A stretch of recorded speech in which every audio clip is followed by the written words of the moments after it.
Envision a scrappy Corsican boy, all of 5 feet 7 in his boots, outfoxing kings and czars with a brain like a cannon fuse, and an ego to match, rising from artillery grunt to emperor of half of Europe in 15 feverish years. He crowned himself in Notre Dame, exported revolution on bayonets, and penned a legal code that still governs nations today. But hubris has a bill, and his came due in Russian snows and Belgian mud. This is Napoleon Bonaparte, the little corporal who dreamed gigantic, reshaping the world in his image before it crushed him. How did one man's thunderbolt rewrite history? March with me through the glory, the gamble, and the ghosts of the eagle's flight. August 15, 1769, in the salty Mediterranean breeze of Ajaccio, Corsica, a rocky speck Genoa had hawked to France just 15 months prior. A son named Napoleon Bonaparte bawled his first orders into the world. He was second of 13 children to Carlo, a silk-stockinged lawyer scraping by on royal gigs, and Letizia, an iron-willed matron who ruled the roost with a switch and a stare. Corsica seethed under French boots. Pasquale Pauli's rebels whispered independence, and young Napoleon soaked it up like gunpowder. At 9, shipped to mainland France on a scholarship, he landed at Brienne-le-Château Military School, a snub-nosed outsider mocked for his island twang and threadbare coat. Bullies called him the little Corsican bug, but he buried himself in math and history, devouring Plutarch's lives of Caesar and Alexander. By 15, he aced exams, earning a spot at Paris's École Militaire. Graduated in 1785, artillery lieutenant at 16, the poor boy's branch where brains trumped birth. What if that scholarship had dried up? No emperor, perhaps just a forgotten scribe.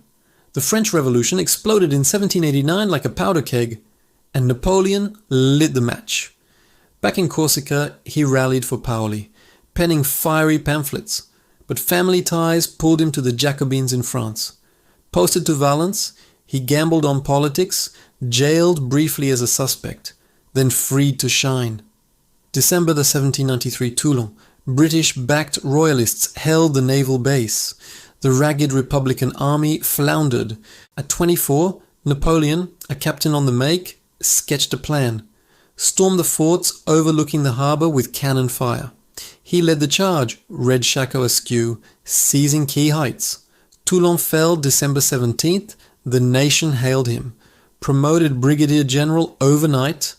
The youngest in the army, he caught the eye of Augustin Robespierre, Maximilian's brother. But Thermidor's guillotine claimed the Robespierre. Napoleon cooled in Parisian salons, charming widows and plotting. Enter Josephine de Beauharnais, 6 years his senior, a Creole beauty widowed with 2 kids. Their March 9th, 1796, wedding was a ladder rung. Her connections, his fire. That same month, the Directory, France's shaky rulers, tossed him the army of Italy, a starving force of 30,000 ragtags facing 50,000 Austro-Sardinians in the Alps. Outnumbered, outgunned, unpaid, they muttered mutiny. Napoleon arrived on horseback, all 1.70 meters of him, and roared, "Soldiers, you are naked, hungry. The enemy awaits fat and splendid. I promise you victory." He divided his foes, struck like lightning. April 28th, Montenotte. A feint drew Sardinians east. Then his bayonets hammered west, shattering lines. Lodi Bridge, May 10th. Under grapeshot hail, he led the charge across the Adda, sword high, turning a rout into legend, though aides dragged him back from the fray.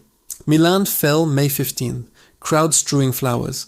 He looted art treasures for the Louvre, but freed serfs and preached liberty.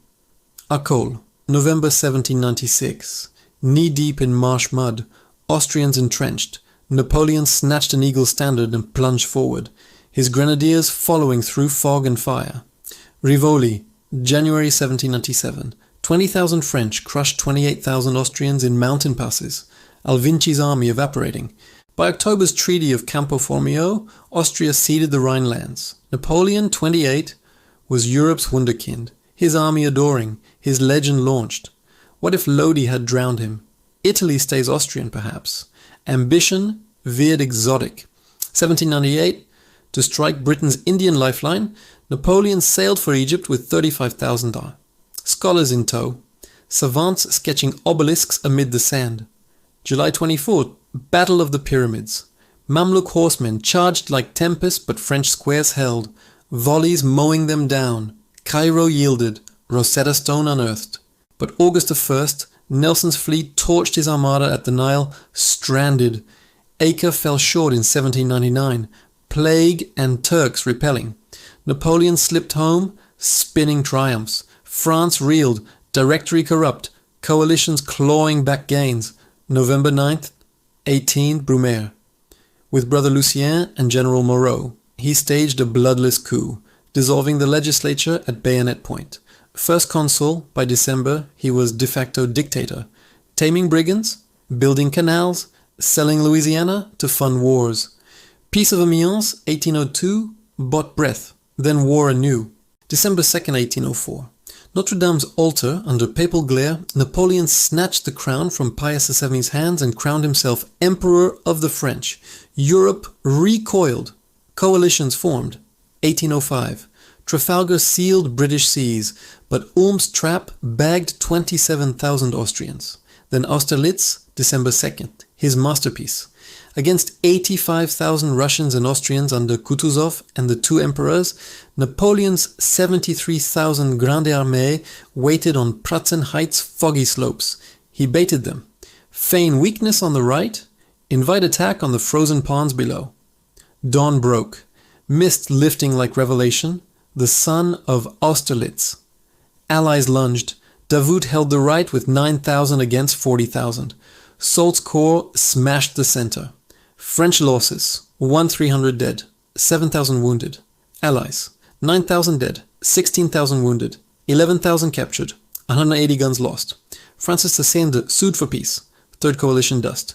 Jena Auerstedt, October 1806, 27,000 French routed 60,000 Prussians. Berlin fell. Friedland, June 1807. Bennigsen's 60,000 Russians crushed by 80,000 French. Tilsit Treaty humbled Alexander Themps. By 1808, Napoleon ruled 70 million from Lisbon to Warsaw, his marshals kings, his code brewing. That code, Civil Code of the French, March 1804, his proudest forge. Drawn from revolution's ashes, it enshrined equality before law, abolished feudal dues, protected property, streamlined inheritance, no privileges of birth, merit ruled contracts, marriages, wills. Women gained some rights, divorce, inheritance, but patriarchy lingered. It spread to Belgium, Italy, Poland, Rhineland, inspired codes in Latin America. Japan, Egypt did today, echoes in Quebec, Louisiana, South Africa. A legal empire enduring where armies failed, but crowns corrode. 1806, continental system embargo choked Britain, but smuggling bled France, sparking revolt. Spain, 1808, Brother Joseph on Madrid's throne ignited guerrilla hell. The peninsular ulcer, 300,000 French bogged in mountains. Wellington gnawing flanks. Worse, Russia. Alexander bolted Tilsit. Napoleon stung. Mustered 600,000. Grande Armée's zenith. Poles, Germans, Italians marching as one. June 24th, 1812, they splashed the Niemen. Scorched earth met them. Villages ash, crops raised. Smolensk August, a pyre. Borodino September 7th, 250,000 clashed in meat grinder. 70,000 casualties. Kutuzov yielding ground but not glory. Moscow September 14th, empty. Flames leaping? Arson or accident? Napoleon waited 5 weeks. No peace envoy. October 19th, retreat. Cossacks harried. Blizzards clawed. Beresina, November. Bridges buckled under 40,000 freezing souls. Half drowned. 1813. Prussia rose. Austria wavered. Leipzig, October 16th, 19th. Battle of Nations. 195,000 allies versus 185,000 French. 73,000 casualties each side. Napoleon outflanked, fleeing to the Rhine. Paris besieged. April 1814. Marshals turned. Ney himself cried, "Enough." Abdication, April 6th. Fontainebleau's window ledge tempted suicide, but exiled to Elba, a mini-kingdom off Tuscany, with 400 guards and a pension. Europe sighed. Louis XVI, fat Bourbon, slouched to the throne. March 1st, 1815. Napoleon landed at Cannes, 1 to 100 veterans. Troops sent to arrest him knelt instead. Ney recanted. Paris, March 20th. The eagle flew again. 100 days. Vienna's Congress froze. Wellington and Blücher marched. Waterloo, June 18th. Belgian downpour. 72,000 Anglo-Dutch versus 124,000 French. Ney's cavalry charges squandered on reverse slopes. Grouchy missed Blücher's Prussians. At dusk, Imperial Guard broke. First repulse.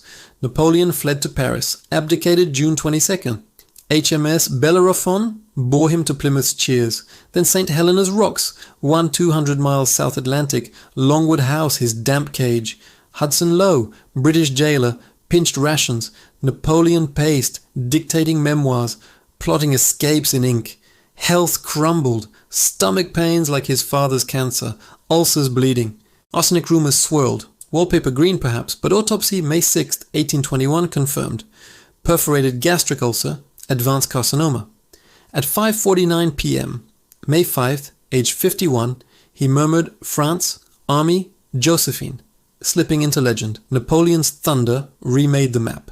Nationalism's spark in Germany, Italy. Merit's ladder toppled aristocrats. 6 million war dead. But roads, schools, banks rose. He was liberator to Poles, tyrant to Spaniards, genius or Gorgon. His code whispers equality still, proving one mind can code a century. What if Russia had bent? Britain starved, world French. Echoes in every courtroom today. Napoleon's blaze ends our conqueror's charge. If this eagle soar hooked you, smash like and subscribe for more history infernos.